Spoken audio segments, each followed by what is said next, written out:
This is the daily reading for May 9th. Mark chapter 9. And he said to them, Truly I say to you, there are some standing here who will not taste death until they see the kingdom of God after it has come with power. And after 6 days, Jesus took with him Peter and James and John, and led them up a high mountain by themselves, and he was transfigured before them. And his clothes became radiant, intensely white, as no one on earth could bleach them. And there appeared to them Elijah with Moses, and they were talking with Jesus. And Peter said to Jesus, Rabbi, it is good that we are here. Let us make 3 tents, one for you, one for Moses, and one for Elijah. For he did not know what to say, for they were terrified. And a cloud overshadowed them, and a voice came out of the cloud, This is my beloved Son. Listen to him. And suddenly, looking around, they no longer saw anyone with them, but Jesus only. And as they were coming down the mountain, he charged them to tell no one what they had seen, until the Son of Man had risen from the dead. So they kept the matter to themselves, questioning what this rising from the dead might mean. And they asked him, Why do the scribes say that Elijah must come first? And he said to them, Elijah does come first to restore all things.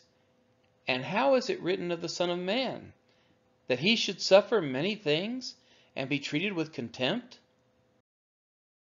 But I tell you that Elijah has come, and they did to him whatever they pleased, as it is written of him. And when they came to the disciples, they saw a great crowd around them, the scribes arguing with them. And immediately all the crowd, when they saw him, they were greatly amazed, and ran to him and greeted him. And he asked them, What are you arguing about with them? And someone from the crowd answered, Teacher, I brought my son to you, for he has a spirit that makes him mute. And whenever it seizes him, it throws him down, and he foams and grinds his teeth and becomes rigid.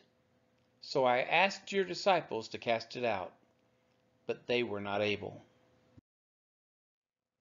And he answered them, O faithless generation, how long am I to be with you? How long am I to bear with you? Bring him to me.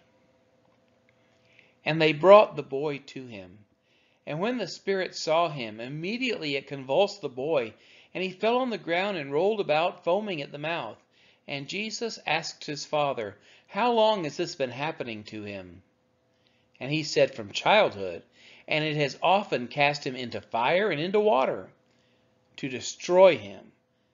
But if you can do anything, have compassion on us and help us. And Jesus said to him, If you can, all things are possible for one who believes. Immediately the father of the child cried out and said, I believe, help my unbelief. And when Jesus saw that a crowd came running together, he rebuked the unclean spirit, saying to it, You mute and deaf spirit, I command you, come out of him and never enter him again. And after crying out and convulsing him terribly, it came out, and the boy was like a corpse, so that most of them said, He is dead.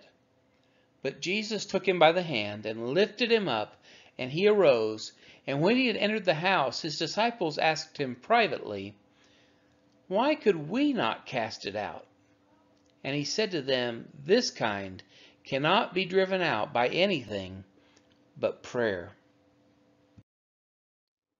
They went on from there and passed through Galilee, and he did not want anyone to know, for he was teaching his disciples, saying to them, The Son of Man is going to be delivered into the hands of men, and they will kill him. And when he is killed, after 3 days, he will rise. But they did not understand the saying, and were afraid to ask him. And they came to Capernaum. And when he was in the house, he asked them, what were you discussing on the way?" But they kept silent, for on the way they had argued with one another about who was the greatest. And he sat down and called the 12, and he said to them, "If anyone would be first, he must be last of all and servant of all." And he took a child and put him in the midst of them, and taking him in his arms, he said to them, "Whoever receives one such child in my name receives me, and whoever receives me receives not me, but him who sent me."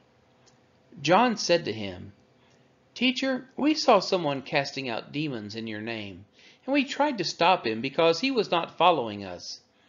But Jesus said, "Do not stop him, for no one who does a mighty work in my name will be able soon afterward to speak evil of me. For the one who is not against us is for us.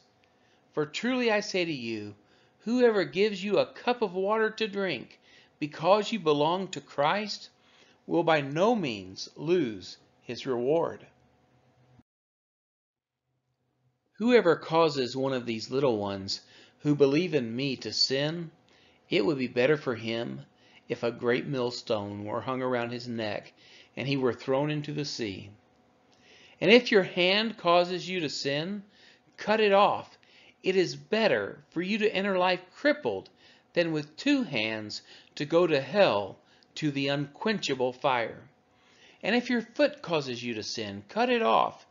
For it is better for you to enter life lame than with 2 feet to be thrown into hell. And if your eye causes you to sin, tear it out. For it is better for you to enter the kingdom of God with 1 eye than with 2 eyes to be thrown into hell, where their worm does not die, and the fire is not quenched.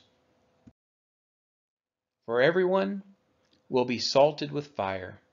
Salt is good, but if the salt has lost its saltiness, how will you make it salty again? Have salt in yourselves, and be at peace with one another. This has been the reading of Mark chapter 9.